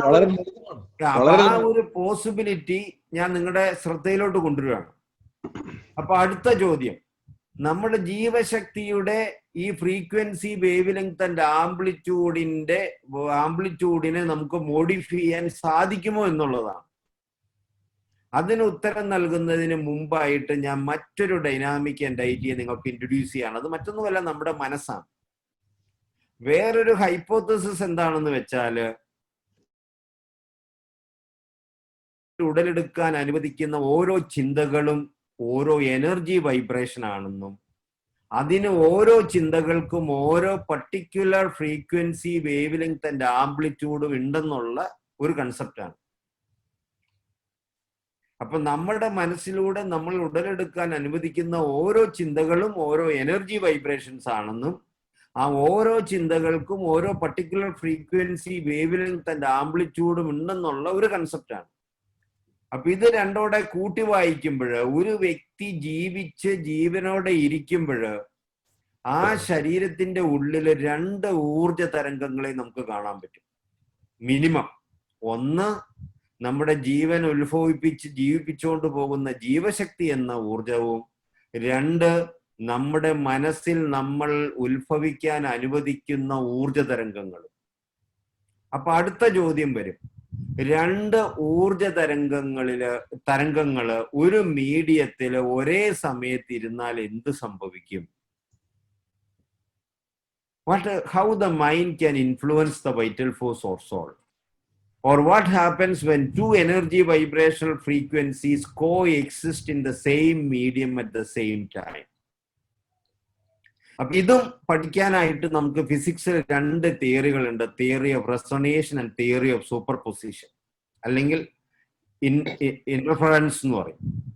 അപ്പൊ ഈ theory of resonation and theory of interference or superposition is already a known theory. These are known theories in physics. അപ്പൊ ഫിസിക്സ് ലാബിലെ ഒരു സോണോമീറ്ററും ട്യൂണിംഗ് ഫോർക്കും കൊണ്ടുള്ള ഒരു എക്സ്പെരിമെന്റ് കൊണ്ട് തിയറി ഓഫ് റെസൊണേഷൻ എന്താണെന്ന് മനസ്സിലാക്കാൻ പറ്റും. അതുപോലെ തന്നെ ഗ്രാഫിക് പ്രസന്റേഷനിലൂടെ സൂപ്പർ പൊസിഷൻ എന്താണ്, അല്ലെങ്കിൽ ഇന്റർഫറൻസ് എന്താണെന്ന് മനസ്സിലാക്കാൻ പറ്റും. അപ്പൊ ഈ സോണോമീറ്ററും ട്യൂണിംഗ് ഫോർ, സോണോമീറ്റർ എന്ന് വെച്ചാൽ ഒരു ബോക്സ് പോലെയുള്ള ഒരു അപ്പാരറ്റസ് ആണ്. നമ്മൾ പ്രീഡിഗ്രിക്കും +2-നൊക്കെ പഠിക്കുമ്പോൾ ഫിസിക്സ് ലാബിൽ ചെയ്തിരിക്കുന്ന എക്സ്പെരിമെന്റ് ആണ്. അതിന്റെ ഒരറ്റത്ത് ഒരു വള്ളി കെട്ടിയിട്ട് അടുത്ത അറ്റത്ത് ഒരു കപ്പിയിലൂടെ താഴേക്ക് വെയിറ്റ് ഇട്ട് കെട്ടി തൂക്കിയിടുന്നു. അതിന്റെ നടുക്ക് 2 ബ്രിഡ്ജസ് വെച്ചിട്ട് അതിന്റെ വൈബ്രേഷൻ കോളം ഓഫ് വയറിന്റെ ലെങ്ത്തും ടെൻഷനും ലെങ്ത് കൂട്ടുകയും കുറയ്ക്കുകയും ചെയ്യാം. ഈ താഴെ കപ്പിയുടെ താഴെ തൂക്കിയിരുന്ന വെയിറ്റ് കൂട്ടുകയും കുറയ്ക്കുകയും ചെയ്ത് ഈ വയറിന്റെ ടെൻഷൻ കൂട്ടുകയും കുറയ്ക്കുകയും ചെയ്യാം. ഈ ലെങ്തിനും ടെൻഷനും പ്രൊപ്പോർഷണലായിട്ട് ഇതിന്റെ വൈബ്രേഷണൽ ഫ്രീക്വൻസിയിൽ വ്യതിയാനം വന്നുകൊണ്ടിരിക്കും. അപ്പൊ ട്യൂണിംഗ് ഫോർക്ക് എന്ന് പറഞ്ഞാൽ ഒരു യു ഷേപ്ഡ് അപ്പാരറ്റസ് ആണ്. അത് തട്ടിക്കഴിഞ്ഞാൽ അത് വൈബ്രേറ്റ് ചെയ്തുകൊണ്ടിരിക്കും. ഓരോ ട്യൂണിംഗ് ഫോർക്കിനും ഓരോ പ്രത്യേക നാച്ചുറൽ ഫ്രീക്വൻസിയോ വൈബ്രേഷൻ ഉണ്ടായിരിക്കും.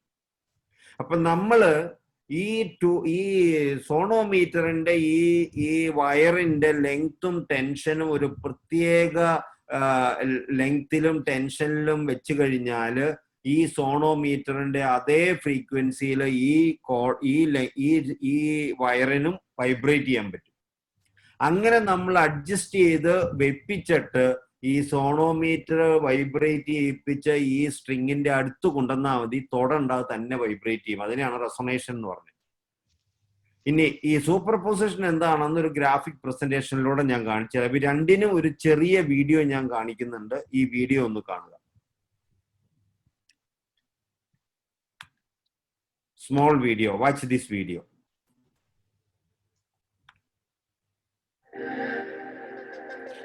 ഇതാണ് ട്യൂണിംഗ് ഫോർക്ക്, ഇതാണ് sonometer, This is a wire pre-tuned to the frequency of the tuning fork, so it resonates. ഇതാണ് ഇന്റർഫറൻസ് അല്ലെങ്കിൽ സൂപ്പർ പൊസിഷൻ.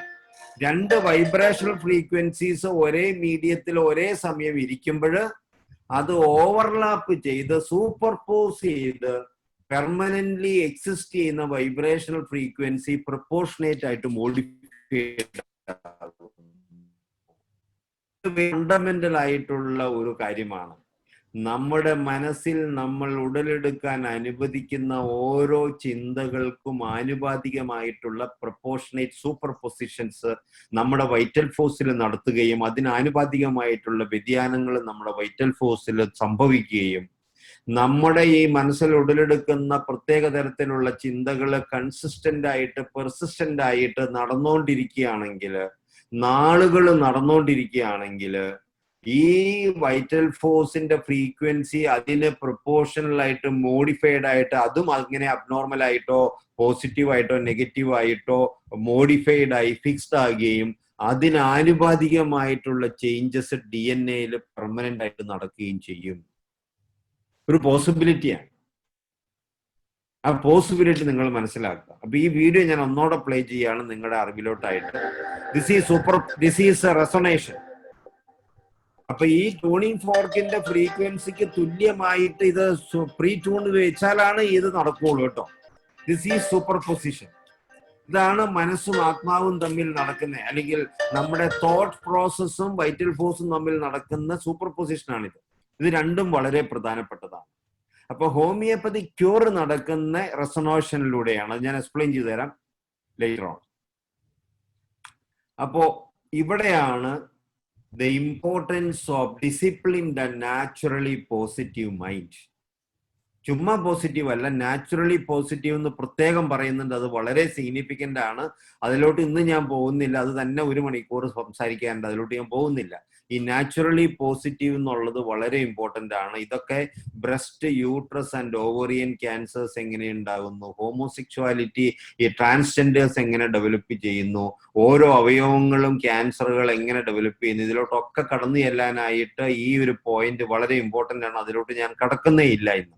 അപ്പോ ഇതെല്ലാം നമുക്ക് എക്സ്പ്ലെയിൻ ചെയ്യാൻ പറ്റും. ഇന്ന് ലോകം അറിയാണ്ടിരിക്കുന്ന കാര്യങ്ങളാണ്. നമുക്കതൊക്കെ വളരെ സിമ്പിൾ ആയിട്ട് വളരെ സയന്റിഫിക് ആയിട്ട് നമുക്കതൊക്കെ മനസ്സിലാക്കാൻ പറ്റും. അതൊക്കെ ശരിക്കും കാണാനും പറ്റും. അപ്പൊ അതിനൊക്കെ ഹൈപ്പോത്തസിസ് നമ്മൾ ഡൈനാമിക് സയൻസ് വഴി ഇൻട്രൊഡ്യൂസ് ചെയ്യുന്നുണ്ട്.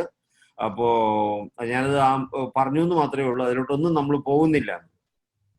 When we have happy, comfortable, mature, peaceful and naturally positive thoughts developing in our mind, that will superpose with our vital force and modify its frequency, wavelength and amplitude to a healthy, pure and stable state, resulting into a constructive DNA alteration or mutation in the DNA.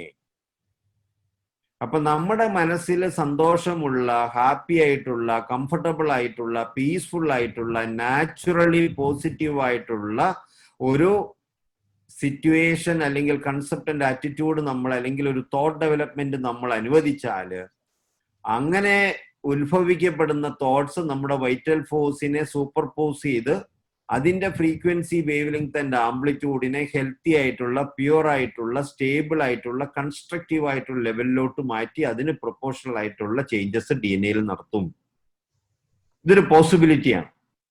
ഇനി വേറൊരു possibility ആണ് what happens when negative emotions develop and maintain in our mind.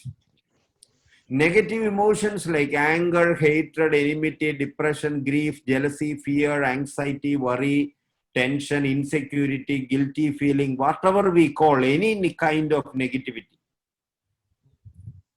it will superpose with the vital force and modify its frequency, wavelength and amplitude to an unhealthy state, leading to a destructive modification or mutation or epigenetic change in the DNA.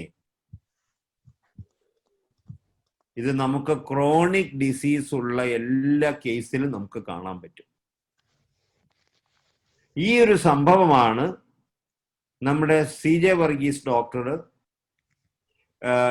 Introduce ചെയ്യുന്ന ഈ GNM-ൽ ഉണ്ടെന്ന് നമ്മുടെ CJ Varghese doctor ഉൾപ്പെടെ പറയുന്നത്, പലരും സാക്ഷ്യപ്പെടും. നമ്മുടെ ദുബായിലുള്ള നമ്മുടെ ഡോക്ടറുടെ പേരെന്നാ, ഇക്ബാൽ ഡോക്ടർ, ഡോക്ടർ ഇക്ബാൽ കുറ്റിപ്പുറം. ഇക്ബാൽ കുറ്റിപ്പുറം ഡോക്ടറൊക്കെ എന്തുകൊണ്ടാണെന്നൊക്കെ പറയുന്നത് ഇതൊരു സത്യമാണ്. ഈ തലത്തിലാണ് ഞാൻ ഡോക്ടർ CJ വർഗീസിനെ എഗ്രി ചെയ്യുന്ന ഒരു തലമാണിത്. ഇതൊരു സത്യമാണ്, നോ ഡൗട്ട് ഇൻ ദാറ്റ്. വേറെ ചില കാര്യങ്ങളാണ് ഞങ്ങൾ തമ്മിൽ ഡിസഗ്രിമെന്റ് ഉള്ളത്. അത് ഞാനിപ്പോൾ ഇവിടെ പ്രതിപാദിക്കുന്നില്ല. അത് ഞങ്ങൾ തമ്മിൽ സംസാരിക്കാറുണ്ട്, ഡിസ്കസ് ചെയ്യാറുണ്ട്, ഞങ്ങൾ എഗ്രിയബിളി ഡിസഗ്രി ചെയ്യാറുമുണ്ട്. അപ്പൊ ഇതാണ് അതിന്റെ ഒരു സത്യം. ഇനി ഏതൊക്കെ തലത്തിലാണ് DNA ഓൾട്ടറേഷൻ അല്ലെങ്കിൽ മ്യൂട്ടേഷൻ പോസിബിൾ ആയിട്ടുള്ളത്? ഒന്ന്, through the direct superposition of the vital force by the thoughts that we allow to develop in our own mind. നമ്മുടെ ഉള്ളിൽ നമ്മൾ തന്നെ ഡെവലപ്പ് ചെയ്യിക്കുന്ന, നമ്മുടെ മൈൻഡിൽ ഉത്ഭവിക്കുന്ന തോട്ട്സിനാണ് നമ്മുടെ DNA മോഡിഫിക്കേഷൻ ഏറ്റവും ഇമ്പോർട്ടൻ്റ് ആയിട്ടുള്ള ഇൻഫ്ലുവൻസ് ഉള്ളത്. Because our mental thoughts are 24 hours in touch with our vital force, and through the vital force, so this is the box. Then the second influence, through the direct superposition of the vital force by the energy forces that coming out from outside the body. അത് നമ്മൾ ഉൽപ്പാദിപ്പിക്കുന്ന മനുഷ്യനിർമ്മിതമായ energy vibrations ആകാം, X ray, mobile frequencies, TV vibrational frequencies, anything man create or naturally present cosmic radiations. Thoughts of others, മറ്റൊരാള് നമ്മളിലോട്ട് നമ്മൾക്ക് വേണ്ടി ഉത്ഭവിപ്പിക്കുന്ന thoughts നമ്മൾ ഇൻഫ്ലുവൻസ് ചെയ്യുക. അപ്പൊ ഞാൻ ഒരാളോട് ദേഷ്യപ്പെടുവാണ്, ദേഷ്യം എന്നുള്ള, ആങ്കർ എന്നുള്ള നെഗറ്റീവ് എനർജി എന്നിൽ ഞാൻ ഉത്ഭവിക്കാൻ അനുവദിച്ചു കഴിയുമ്പോൾ തന്നെ അത് എൻ്റെ വൈറ്റൽ ഫോഴ്സിനെ ഡിസ്ട്രക്റ്റീവായിട്ട് മോഡിഫൈ ചെയ്യുകയും അത് എൻ്റെ DNA ഉൾപ്പെടെ ഡിസ്ട്രക്റ്റീവ് ആയിട്ടുള്ള തലത്തിലോട്ട് മാറ്റാം, ഞാൻ കൺസിസ്റ്റന്റ് ആയിട്ട് ആ ആങ്കർ മെയിൻറ്റെയിൻ ചെയ്യുകയാണെങ്കിൽ. അപ്പൊ ഞാൻ ആങ്കർ എന്നുള്ള തോട്ട് യൂണിവേഴ്സിലോട്ട് റിലീസ് ചെയ്യപ്പോൾ തന്നെ, ഒരാളിലോട്ടോ ഒരു കൂട്ടം ആളുകളിലോട്ടോ വിചാരിച്ച് ഞാൻ റിലീസ് ചെയ്യുമ്പോൾ തന്നെ, it will instantly travel and superpose with the vital force of the other person and modify the vital force frequency and can modify the DNA also, provided that man is mentally not stabilized. പക്ഷേ ആ മനുഷ്യൻ mentally positive ആയിട്ടുള്ള ചിന്തകൾ നിലനിർത്തിക്കൊണ്ട് പോകുന്ന ഒരു വ്യക്തിയാണെങ്കിൽ ആ ആളുടെ ഉള്ളിലുള്ള പോസിറ്റിവിറ്റി ആ വെളിയിൽ നിന്ന് വരുന്ന നെഗറ്റിവിറ്റിയെ നള്ളിഫൈ ചെയ്യും. This is the science of spirituality. This is the science of forgiveness. This is what is happening in spiritual healing process. I hope you can simply understand. Modern science don't understand how spiritual healing takes place. ഇപ്പൊ പണ്ട് നമ്മൾ പുരാതന കാലത്തോട്ട് നോക്കിക്കഴിഞ്ഞാൽ 4 main ആയിട്ടുള്ള ചികിത്സാ ശാസ്ത്രങ്ങളെ കാണാൻ പറ്റും. നമ്മുടെ Indian ayurvedic medicine, Chinese medicine, Greek medicine, Egyptian medicine. ഈ 4 ചികിത്സാ ശാസ്ത്രങ്ങളിലും ടെമ്പിൾസിലായിരുന്നു രോഗം മാറ്റിക്കൊണ്ടിരുന്നത്. ആത്മവിശുദ്ധീകരണമായിരുന്നു മരുന്നിനോടൊപ്പം, ഭൗതിക മരുന്നിനോടൊപ്പം കൊടുത്തിരുന്ന പ്രധാനപ്പെട്ട ചികിത്സയുടെ ഭാഗം. നമ്മുടെ യോഗയും മെഡിറ്റേഷനും എല്ലാം ആ പർപ്പസ് വെച്ചുള്ളതാണ്. യോഗയിൽ നമ്മൾ പഞ്ചമയ കോശ എന്നാണ് പറയുന്നത്. അന്നമയ കോശ, പ്രാണമയ കോശ, മനോമയ കോശ, വിജ്ഞാനമയ കോശ, ആനന്ദമയ കോശ. മിഡിലായിട്ട് വരുന്ന മനോമയ കോശ, the dharma of മനോമയ കോശ is to connect between the annamaya kosha and anandamaya kosha. When the mind remain expanded, connected between the anandamaya kosha and the annamaya kosha, we are in perfect health, and that is the blissful state, provided we supply proper nutrition to our body also. That is also required, along with the proper exercise and rest also, and rhythmic biological activities. ഇതുപോലെ തന്നെയാണ് നമ്മളിപ്പോൾ നമ്മുടെ സംസ്കാരത്തിൽ നമ്മൾ പ്രാർത്ഥന ചോദിക്കാൻ, എനിക്ക് വേണ്ടി പ്രാർത്ഥിക്കണേ എന്ന് ചോദിക്കാറുണ്ട്. ഈ പ്രാർത്ഥനയും ഇതുപോലെ തന്നെയാണ് ഫലിക്കുന്നത്. പ്രാർത്ഥനയിൽ നമ്മൾ പോസിറ്റീവായിട്ടുള്ള ഒരു ചിന്ത മറ്റൊരാൾക്ക് കൊടുക്കുന്നു, മറ്റൊരാൾക്ക് വേണ്ടി നമ്മൾ പ്രാർത്ഥിക്കുന്നു. അപ്പോൾ പ്രാർത്ഥിക്കുക എന്ന് വെച്ചാൽ പോസിറ്റീവായിട്ടുള്ള ചിന്തയായതുകൊണ്ട് അത് കൺസ്ട്രക്റ്റീവായിട്ടേ വർക്ക് ചെയ്യുള്ളൂ. നെഗറ്റീവായിട്ടുള്ള പ്രാർത്ഥനയില്ല, പോസിറ്റീവായിട്ട് മാത്രമേ പ്രാർത്ഥനയുള്ളൂ. അപ്പൊ അത് നമ്മളെ ഹെൽത്തി ആയിട്ട് വെക്കും. നമുക്ക് മറ്റൊരാൾക്ക് വേണ്ടി നമ്മൾ പ്രാർത്ഥിച്ചു എന്ന് കരുതി ആൾക്ക് പ്രയോജനം കിട്ടണമെന്നില്ല.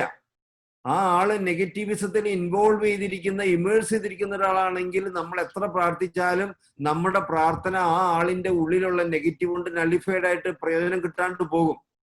പക്ഷെ നമ്മൾ പ്രാർത്ഥിച്ചുകൊണ്ടേ ഇരുന്നാല് എപ്പോൾ ആ ആളുടെ നെഗറ്റിവിറ്റി മാറി ന്യൂട്രൽ ആവുകയോ പോസിറ്റീവ് ആവുകയോ ചെയ്താൽ അപ്പം നമ്മുടെ പ്രാർത്ഥന അവിടെ പ്രയോജനം കിട്ടാൻ തുടങ്ങും. ഇത് കൗൺസിലിങ്ങിൽ വളരെ ഇമ്പോർട്ടൻ്റ് ആണ്. അപ്പോൾ ഞാൻ അതിലോട്ട് കൂടുതൽ പോകുന്നില്ല. നമ്മുടെ ഹോമിയോപ്പതിക് മെഡിസിനും ഈ തലത്തിലാണ് വർക്ക് ചെയ്യുന്നത്. ഞാൻ കൂടുതലായിട്ട് എക്സ്പ്ലെയിൻ ചെയ്യാൻ പോവുകയാണ്. ഇനി മൂന്നാമത്തെ പോസിബിലിറ്റി എന്ന് പറഞ്ഞത് through physical plane, through biochemical reactions. Unfortunately ഇന്നത്തെ മോഡേൺ മെഡിക്കൽ സയൻസ് എന്ന് പറയുന്ന അലോപ്പതിക് മെഡിസിനും നമ്മുടെ ഡോമിനന്റ് ആയിട്ടുള്ള മെഡിക്കൽ സ്കൂള് ഈ തേർഡ് പോസിബിലിറ്റിയെ മാത്രമേ സയന്റിഫിക് ആയിട്ട് കാണുന്നുള്ളൂ എന്നുള്ളതാണ് ഇന്നത്തെ ലോകത്തിന്റെ, ഇന്നത്തെ മെഡിക്കൽ സയൻസിന്റെ ശാപം, അല്ലെങ്കിൽ ഇൻആഡിക്വസി, അല്ലെങ്കിൽ ഇൻകംപ്ലീറ്റ്നെസ്, അല്ലെങ്കിൽ ലിമിറ്റേഷൻ. അവിടെയാണ് അവർ പരാജയപ്പെടുന്നത്. 3 പോസിബിലിറ്റീസ് ഉള്ളതില് 2/3 of possibilities they are totally neglecting. ആ 2/3 ഓഫ് പോസിബിലിറ്റീസ്, മോസ്റ്റ് ഇമ്പോർട്ടൻ്റ് ആയിട്ടുള്ള പോസിബിലിറ്റീസ് നെഗ്ലക്റ്റ് ചെയ്തിട്ട് 1/3 ആയിട്ടുള്ള പോസിബിലിറ്റീസിനെ മാത്രം ശാസ്ത്രീയമാക്കി വെച്ച് ഇത് മാത്രമേ ശാസ്ത്രീയമുള്ളൂ എന്ന് പറഞ്ഞ് ലോകത്ത് അവതരിപ്പിക്കുകയും ലോകത്തെ കീഴ്പ്പെടുത്തി അടിച്ചമർത്തി വെക്കുകയും ചെയ്തിരിക്കുന്നതാണ് ഇന്നത്തെ ലോകത്തിന്റെ ശാപം, ഇന്നത്തെ ലോകത്തിന്റെ ഏറ്റവും വലിയ മെഡിക്കൽ സയൻസിന്റെ പരാജയം. അതുകൊണ്ടാണ് ക്യാൻസർ എന്നുള്ള രോഗം ഉൾപ്പെടെ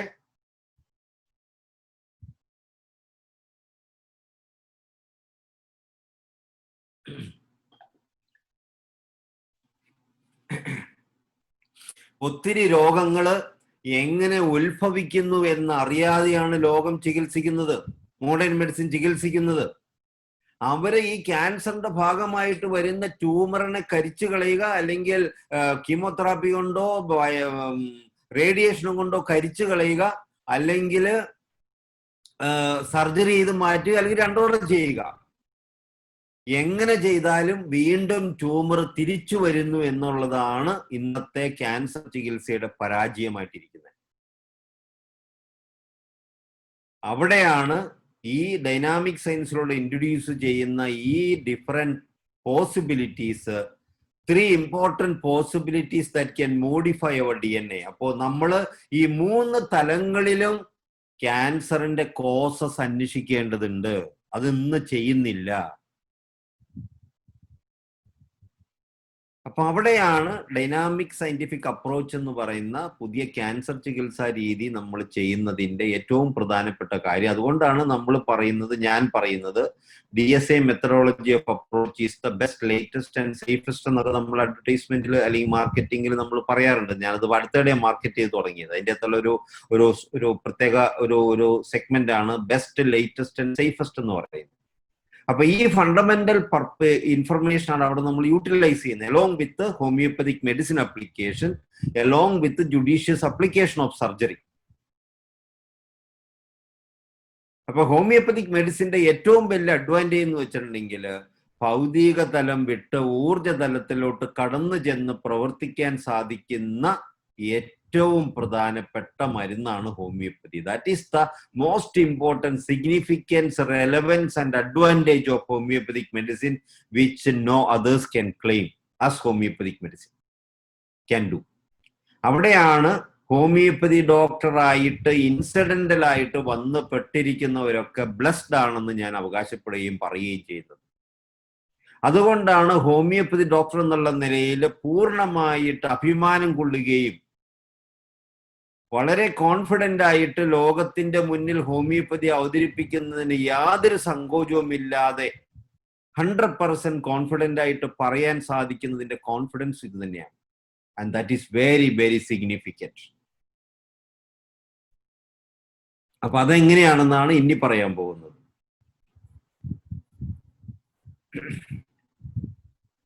അപ്പോ ഈ ഹോമിയോപ്പതിക് മെഡിസിന്റെ സയൻസിലോട്ട് കടക്കുന്നതേക്ക് മുമ്പ് നമ്മുടെ മെഡിസിൻ നമുക്കറിയാം, എല്ലാം നമ്മൾ ഉണ്ടാക്കുന്ന ഓരോ സബ്സ്റ്റൻസ്, നാച്ചുറൽ ആയിട്ടുള്ള സബ്സ്റ്റൻസിൽ നിന്നും എനർജി, വൈബ്രേഷൻ എന്നൊക്കെയാണ്. അപ്പോ ഈ മാറ്ററിനെ നമ്മൾ ഡിഫൈൻ ചെയ്തിരിക്കുന്ന ഇന്ന് മെയിൻ ആയിട്ട് ആറ്റോമിക് തിയറി വെച്ചാണ്. അപ്പൊ ഈ ആറ്റോമിക് തിയറി എന്നുള്ള കൺസെപ്റ്റ് ഫസ്റ്റ് ഇൻട്രൊഡ്യൂസ് ചെയ്തത് ലൂസിപ്പസ് ആൻഡ് ഡെമോക്രിറ്റസ് എന്ന് പറയുന്ന രണ്ട് ഗ്രീക്ക് ഫിലോസഫേഴ്സ് ആണ്. അവര് ആറ്റം എന്നുള്ള കൺസെപ്റ്റ് ഇൻട്രൊഡ്യൂസ് ചെയ്യുന്നത് ഇൻഡിവിസിബിൾ ആയിട്ടുള്ള, അൺകട്ടബിൾ ആയിട്ടുള്ള, വീണ്ടും നമുക്ക് വിഭജിക്കാൻ ഒരിക്കൽ പോലും സാധ്യമല്ലാത്ത ഫൈനൽ എൻഡ് യൂണിറ്റ് ആണ് ആറ്റം എന്ന് പറയുന്നത്. നമ്മുടെ ഇന്നത്തെ ആറ്റോമിക് തിയറി എന്താ നമ്മളെ പഠിപ്പിക്കുന്നത്? ഇന്നത്തെ ആറ്റോമിക് തിയറി വീണ്ടും ആറ്റത്തെ വിഘടിപ്പിക്കുകയാണ് ഇലക്ട്രോൺ, പ്രോട്ടോൺ, ന്യൂട്രോൺ ആയിട്ട്.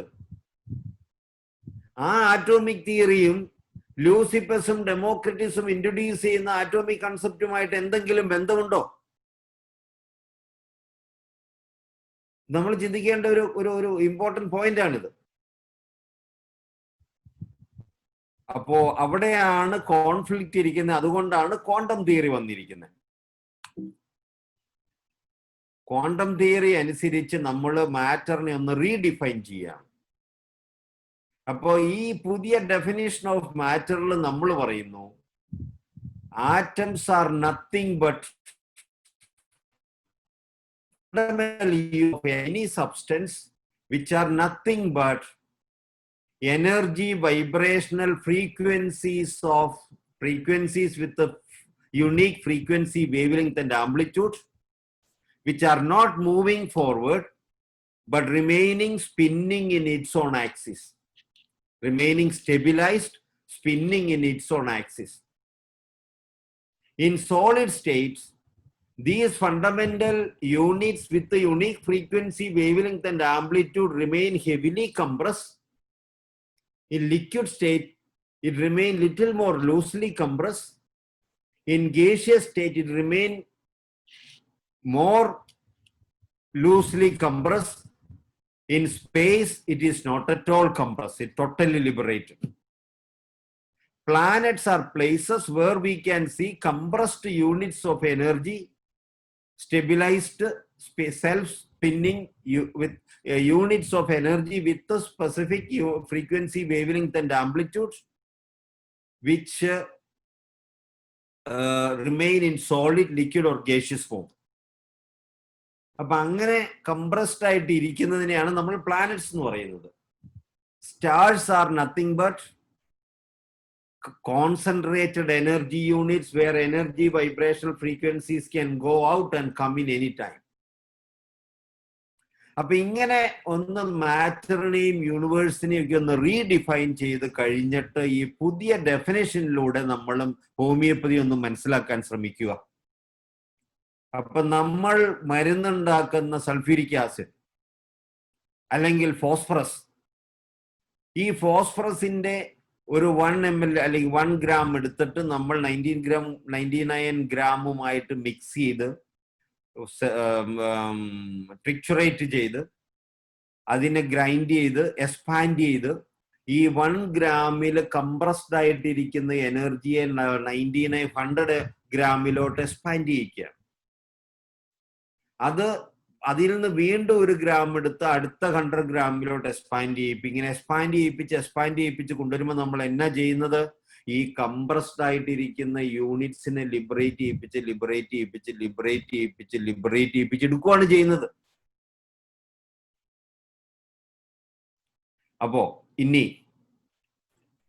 What are these nano particles? ഇപ്പൊ നമ്മൾ നാനോ പാർട്ടിക്കിൾസ് കണ്ടെത്തിയിരിക്കുന്ന പറയുന്നത്. അപ്പൊ nano particles are nothing but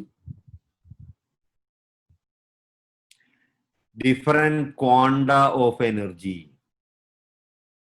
ഈ ക്വാണ്ടം ഓഫ് എനർജി എന്ന് പറയുന്നത് കുറെ ആറ്റമിക് സൈസിലുള്ള ആറ്റംസ്, അതായത് ഈ ഒരു ആറ്റം എന്ന് പറയുന്നത് ഒരു particular frequency, wavelength and ആംപ്ലിറ്റ്യൂഡിൽ സ്വന്തം ആക്സിസിൽ സെൽഫ് സ്പിന്നിങ് ആയിട്ടുള്ള ഒരു സ്റ്റെബിലൈസ്ഡ് ആയിട്ടുള്ള യൂണിറ്റ് ആണ്. അങ്ങനെ ആ യൂണിറ്റ് കുറെ കൂടിയിരിക്കുന്നതിന്റെ ഒരു ക്വാണ്ടം ഓഫ് എനർജിയാണ് നമ്മൾ നാനോ പാർട്ടിക്കിൾ എന്ന് പറയുന്നത്. അതുകൊണ്ടാണ് ഓരോ നാനോ പാർട്ടിക്കിൾസിന്റെ സൈസ് 1 to 100 ആറ്റംസിന്റെ സൈസിന് തുല്യമായിട്ട് നമ്മൾ ഇവിടെ സൈസ് കാണാൻ പറ്റും.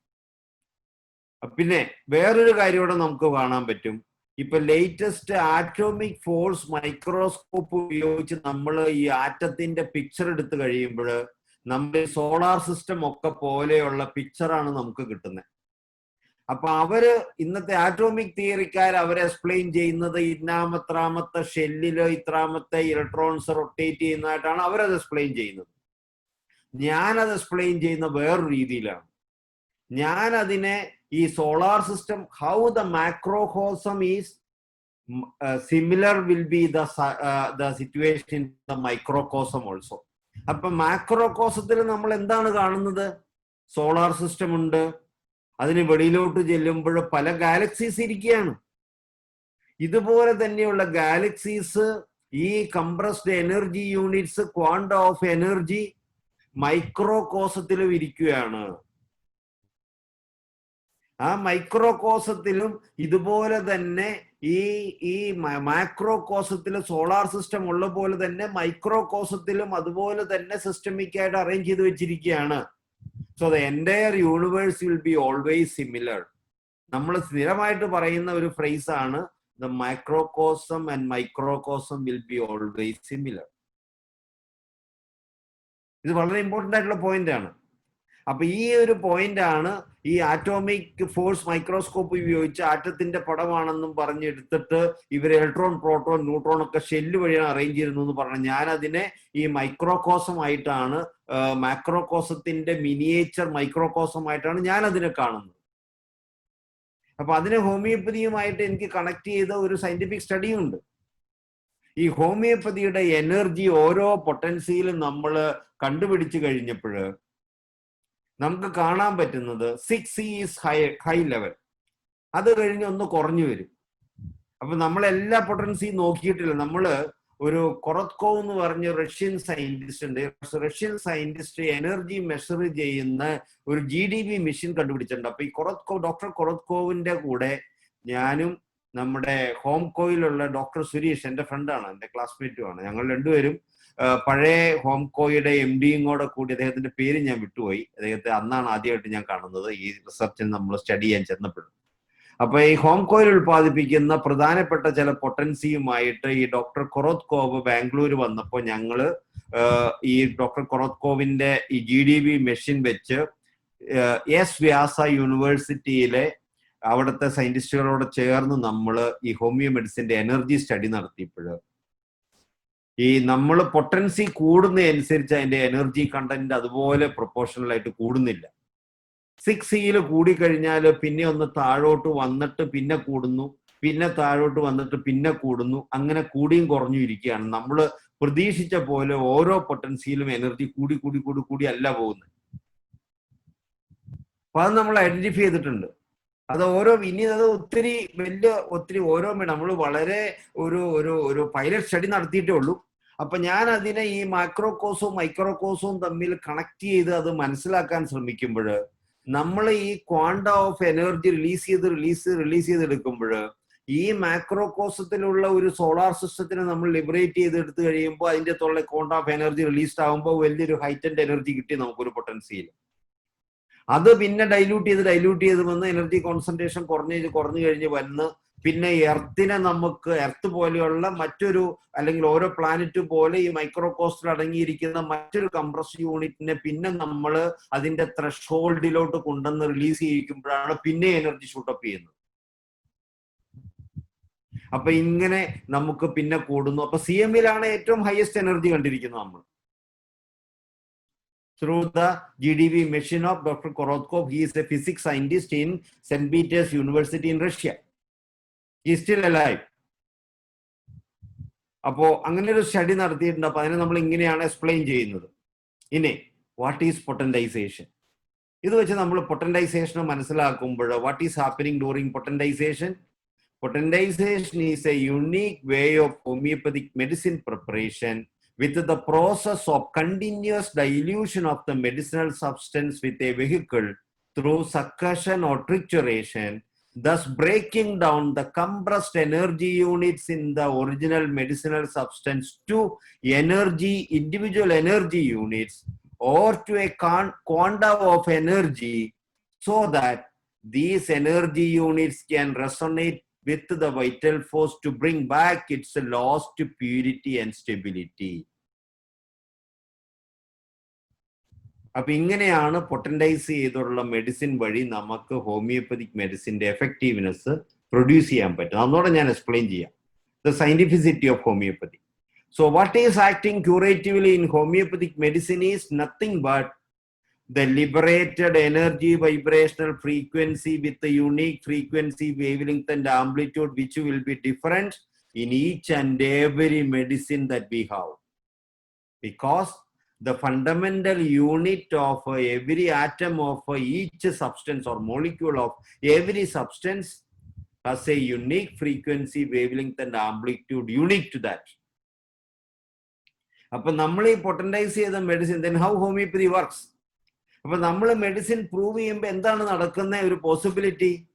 നമ്മൾ ഈ ലിബറേറ്റഡ് ആയിട്ടുള്ള എനർജി വൈബ്രേഷണൽ ഫ്രീക്വൻസീസ് ഉള്ള മെഡിസിൻ ഒരു ഹെൽത്തി ഹ്യൂമൻ ബീങ്ങിന് കൊടുത്തു കഴിയുമ്പോൾ എന്ത് സംഭവിക്കും? ഈ ലിബറേറ്റഡ് ആയിട്ടുള്ള എനർജി വൈബ്രേഷണൽ ഫ്രീക്വൻസി ആ വൈറ്റൽ ഫോഴ്സിനെ ഒന്ന് സൂപ്പർപോസ് ചെയ്തൊരു ടെമ്പററി ഓൾട്ടറേഷൻ വരുത്തും. ആ ടെമ്പററി ഓൾട്ടറേഷന് പ്രൊപ്പോർഷണൽ ആയിട്ടുള്ള signs and symptoms from head to foot manifest ചെയ്യും, ഡൗൺ ചെയ്ത് നമ്മുടെ മെറ്റീരിയൽ മെഡിക്കൽ അവൈലബിൾ ആയിട്ടുള്ള അത് കുറച്ച് കഴിയുമ്പോൾ ഡിസപ്പിയർ ചെയ്യും ചെയ്യും. കാരണം നമ്മൾ ഒരു ഡോസ് മരുന്ന് കഴിച്ചാൽ ആ മരുന്നിന്റെ ഇമ്പാക്ട് വന്നു, നമ്മുടെ DNA-യിൽ നമ്മുടെ ഒറിജിനൽ വൈറ്റൽ ഫോഴ്സ് സ്റ്റെബിലൈസ്ഡ് ആയിട്ട് ഇരിക്കുന്നുണ്ട്. അതിന്റെ എഫക്റ്റ് അവിടെ ഉള്ളത് കൊണ്ട് അത് തിരിച്ച് റീ ഇമ്പാക്ട് നമ്മുടെ വൈറ്റൽ ഫോഴ്സിൽ വരുത്തി അതിന്റെ ഡാമേജ് അല്ലെങ്കിൽ സൂപ്പർപോസ് ചെയ്ത് വന്നിരുന്ന വ്യതിയാനം റെക്ടിഫൈ ചെയ്ത് അവിടെ റീഇൻസ്റ്റേറ്റ് ചെയ്യിപ്പിച്ച് ആ signs and symptoms will disappear after some time. ഇങ്ങനെയാണ് നമ്മൾ മെഡിസിൻ പ്രൂവ് ചെയ്തെടുക്കുന്നത്. ഇനി നമ്മളിതെല്ലാം പഠിച്ചിട്ട് പ്രാക്ടീസ് ചെയ്യാൻ വന്നിരിക്കുന്നു. നമ്മുടെ അടുത്ത് രോഗി വരുന്നു. എങ്ങനെയാണ് ഈ രോഗം വരുന്നത്? ക്രോണിക് ഡിസീസ് എല്ലാം ഡെവലപ്പ് ചെയ്യുമ്പോൾ നമ്മൾ മയാസം എന്ന് പറയും. എന്താ ഈ miasm? Miasm is nothing but an energy vibrational unit with the unique frequency, wavelength and amplitude that is capable of destructively influencing and deranging destructively the purity of our vital force, the stability of our vital force. അങ്ങനെ ഡിറേഞ്ച് ചെയ്ത് കഴിയുമ്പോഴാണ് നമ്മുടെ vital force ഡിറേഞ്ച്ഡ് ആയി അതിന് proportional ആയിട്ടുള്ള modification. അപ്പൊ അങ്ങനെ ആ ഡിറേഞ്ച് ചെയ്യുന്ന ഒരു പ്രത്യേക തോട്ടാണ്. ആ ഡിറേഞ്ച് ചെയ്യുന്ന ഫോഴ്സ് പെർമനന്റ് ആയിട്ട് എക്സിസ്റ്റ് ചെയ്യുകയാണെങ്കിൽ ആ വൈറ്റൽ ഫോഴ്സ് പെർമനന്റ് ആയിട്ട് ഡിറേഞ്ച് ആയി, പെർമനന്റ് ആയിട്ട് ഡിറേഞ്ച്മെന്റ് DNA-യിൽ സംഭവിച്ചു. അങ്ങനെയാണ് ജനറ്റിക് ഡിസോർഡേഴ്സ് ഡെവലപ്പ് ചെയ്യുന്നത്. Important possibility, one of the important possibility. ആ 3 പ്ലെയിനിൽ നമുക്ക് നടത്താൻ പറ്റും. അപ്പൊ അവിടെയാണ് നമ്മുടെ മെഡിസിൻ നമ്മൾ സെലക്ട് ചെയ്യുന്നത്. എങ്ങനെയാണ്? നമ്മൾ ആ ടോട്ടാലിറ്റി ഓഫ് സിംറ്റംസ് സ്റ്റഡി ചെയ്തിട്ട് what is the totality of symptoms? Totality of symptoms are nothing but physical expression of the proportionate expression of the change in the frequency, wavelength and amplitude of our vital force from the stable state to an unstable abnormal state. ആ ഡിറേഞ്ച്മെന്റിന്റെ proportionate change ആണ് DNA-യിൽ വരികയും physical പ്ലെയിനിൽ express ചെയ്യപ്പെടുകയും ചെയ്യുന്നത്. അപ്പൊ ആ express ചെയ്യപ്പെടുന്ന ആ വ്യതിയാനത്തിന് പ്രൊപ്പോർഷണലായിട്ട് നമ്മൾ സൈൻസ് ആൻഡ് സിംറ്റംസ് സ്റ്റഡി ചെയ്യുന്നു. ആ സൈൻസ് ആൻഡ് സിംറ്റംസിന് പ്രൊപ്പോർഷണലായിട്ടുള്ള പ്രൂവിങ്ങിന്റെ സമയത്ത് പ്രൊഡ്യൂസ് ചെയ്ത മെഡിസിനെ നമ്മൾ കണ്ടെത്തി ലോയോ സിമിലിയാസ് ഉപയോഗിച്ച് നമ്മൾ ആ പേഷ്യന്റിന് കൊടുത്തു കഴിയുമ്പോൾ എന്താണ് അവിടെ സംഭവിക്കുന്നത്?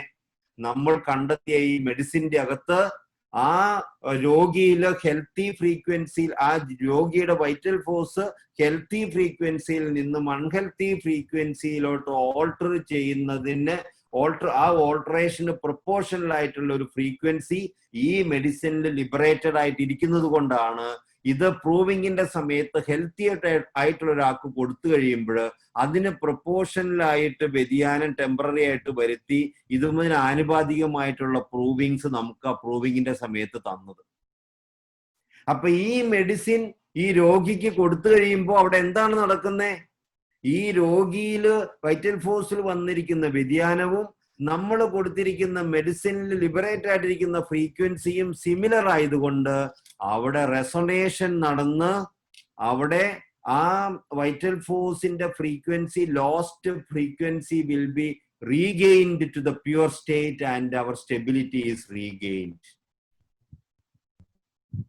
അപ്പോൾ നമ്മുടെ signs and symptoms will slowly disappear. If it is a chronic disease, we may need to give it for little longer time until the stabilization is fixed. അത് നമുക്ക് ജുഡീഷ്യസ് മാനേജ്മെന്റ് ആവശ്യമുണ്ട്. അവിടെ ആണ് നമ്മുടെ ഡോക്ടറുടെ ജുഡീഷ്യസ് അപ്ലിക്കേഷൻ ആവശ്യമുള്ളത്. This is how homeopathy works. I hope you understand. ഞാൻ പറഞ്ഞ മനസ്സിലാവുന്നില്ലേ നിങ്ങൾക്ക്? ഹലോ, ഞാൻ പറഞ്ഞ എക്സ്പ്ലെയിൻ ചെയ്ത് മനസ്സിലായി?